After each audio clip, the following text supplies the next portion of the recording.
La hipótesis de Avogadro, según la cual volúmenes iguales, bajo las mismas condiciones de presión y temperatura, contienen el mismo número de partículas. Pero para poder elaborar su hipótesis, ajustándose a los volúmenes observados en la anterior reacción entre gases, también propuso que una partícula de gas debería contener no menos de 2 átomos. A estas partículas las llamó moléculas. Nadie ha podido comprobar aún la hipótesis de Avogadro, pero al emplearla hace posible explicar todas las reacciones entre gases y ajustar cada una de los volúmenes observados en el laboratorio con una molécula de al menos 2 átomos.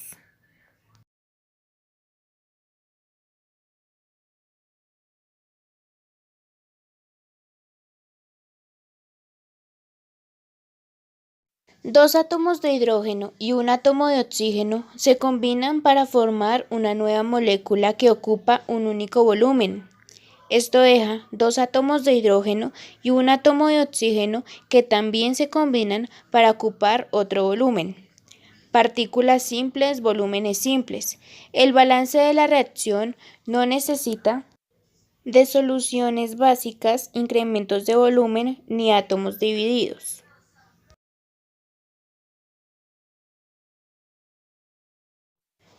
Pero hay un precio que pagar. Emprendemos la búsqueda de un contenedor universal de átomos y ahora renunciamos a ello. En cambio, hemos encontrado que bajo las mismas condiciones de presión y temperatura, un determinado volumen contendrá el mismo número de moléculas, cualquiera que sea la clase de gas estudiado.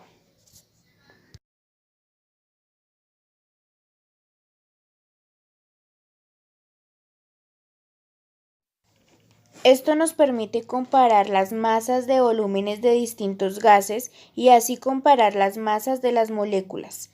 Eso es lo que llamamos la masa molecular relativa.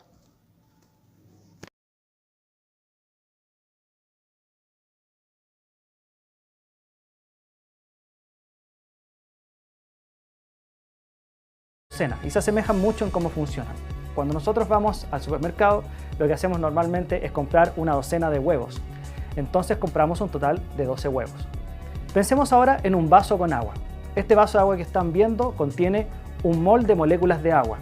La pregunta es entonces, ¿cuántas moléculas de agua existen en ese vaso? Bueno, si este vaso contiene un mol de moléculas de agua, podemos decir que dentro del vaso existe un total de 6,02 por 10 elevado a 23 moléculas de agua. Esa es la forma en que funciona el mol, es decir, eso es una molécula de agua. Una molécula de agua es aproximadamente 1000 millones de veces más pequeña que un huevo como el que ustedes compran en el supermercado. Por esa razón es necesario emplear el mol.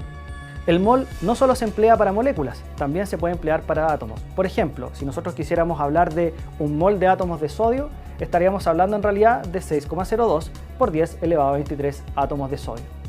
¿Qué es este número 6,02 por 10 elevado a 23 que lo hemos mencionado tantas veces durante este video? Bueno, se trata del número de Avogadro y es un número mágico porque nos permite saber la cantidad de moléculas o átomos que existe en un mol de moléculas o átomos respectivamente. ¿Cuántos gramos corresponden a un mol, ya sea de una molécula o de un átomo? Tomaremos un ejemplo, la misma molécula de agua. ¿Se acuerdan que al principio de este video trabajamos con un vaso que tenía un mol de agua? Pero bueno, ¿cuánto pesan gramos ese mol de agua que tienen ustedes acá? O sea, esas 6,02 por 10 elevado a 23 moléculas de las que hablábamos. Bueno, para eso necesitamos tomar la fórmula del agua, que es H2O. Luego necesitamos ir a la tabla periódica e identificar el elemento hidrógeno para conocer cuál es la masa atómica. De ahora en adelante, ese número másico para nosotros va a significar la masa en gramos que representa, por ejemplo, a un mol de esos átomos. Es decir, si tenemos un mol de átomos de hidrógeno, entonces este mol de átomos de hidrógeno pesará 1 gramo. Para el caso del oxígeno tenemos algo similar. Un mol de átomos de oxígeno deberá pesar 16 gramos, dado que el número másico para el caso del oxígeno es igual a 16. Trabajemos con la fórmula química, es H2O, por lo tanto tenemos 2 de hidrógeno, por lo tanto lo multiplicamos 2 por 1, ¿verdad? Más el peso o la masa del oxígeno, que es 16, el total de esta suma nos dará 18. Por lo tanto, un mol de moléculas de agua debe pesar 18 gramos. Esto se anota, en el fondo se dice que una molécula de agua pesa 18 gramos por mol, porque en el fondo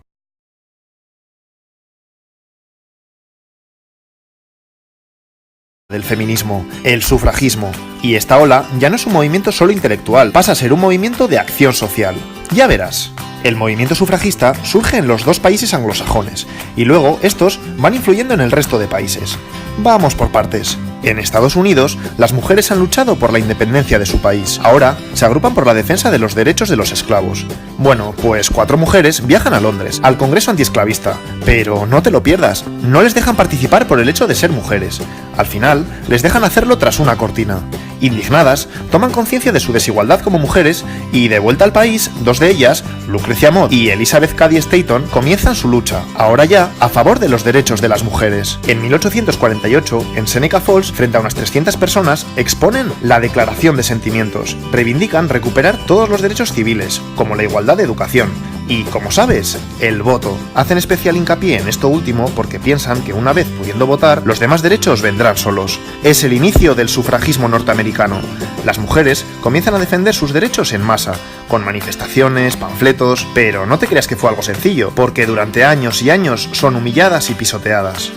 En Inglaterra lo mismo, pero aquí se cansan antes, y tras casi medio siglo de lucha moderada, pasan a la acción, y encima lo hacen fuertemente, a través de huelgas de hambre, encadenamientos, sabotajes a líderes políticos, incluso bombas e incendios. ¿Sabías que se les debe a ellas la invención de estos métodos de lucha? Vaya.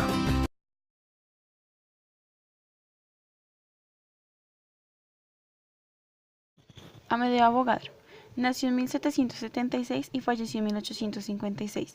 Fue un físico y químico italiano, profesor de física en la Universidad de Turín desde 1820 hasta su muerte. Formuló la llamada Ley de Avogadro.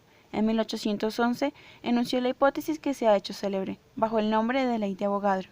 Avogadro se apoyó en la teoría atómica de John Dalton y en la ley de Gay-Lussac sobre los vectores de movimiento en la molécula, y descubrió que volúmenes iguales de gases diferentes en las mismas condiciones de presión y temperatura contienen el mismo número de moléculas. También avanzó en el estudio y desarrollo de la teoría atómica. En su honor se le dio el nombre al número de Avogadro. Johann Joseph Loschmidt nació en 1821, murió en 1895. Fue químico y físico austriaco. Trabajó sobre la teoría cinética de los gases, donde calculó por primera vez el valor exacto del tamaño de las moléculas del aire. Con este valor estimó erróneamente el número de moléculas que hay en un centímetro cúbico de aire. No obstante, fue el primer intento de medir el número de Avogadro, constante que a veces también se denomina número de Loschmidt. Estanislao Cannizzaro nació en 1826 y falleció en 1910. Fue un químico italiano que resolvió el problema de la confusión entre las masas moleculares y atómicas, surgido en relación con la hipótesis de Amedeo-Avogadro. En 1858 publicó en la revista Nuovo Movimento su trabajo Resumen de un curso de filosofía química, en el que expuso claramente cómo determinar la masa atómica de los elementos y la masa molecular de los compuestos, así como el hecho de que los elementos guardan una relación fija de peso. Cannizzaro prestó un gran servicio a la química con su artículo, en el que insistió en la distinción entre peso atómico y peso molecular, acabando de fijar la hipótesis previamente efectuada por Avogadro.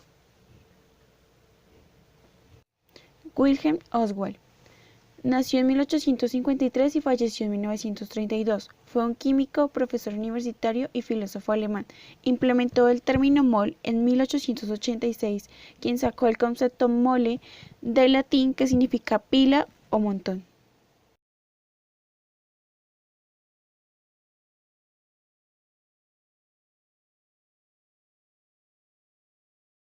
En cuanto a aportaciones vigentes, tenemos el concepto de mol, la ley de Avogadro, la teoría microbiana de Pasteur, las leyes de los gases, la ley de las proporciones múltiples y definidas. A eso hay que resaltar el gran paso que tuvo la ciencia gracias al concepto de mol, una relación entre el mundo micro y el mundo macro. Por ejemplo, las cataratas del Niágara verten 6.500 metros cúbicos de agua por segundo. Sin embargo, en una gota de agua hay más moléculas que gotas de agua que caerían en 400 años en las cataratas. Esto nos da una idea acerca del mundo tan inmenso que hay más allá de un átomo.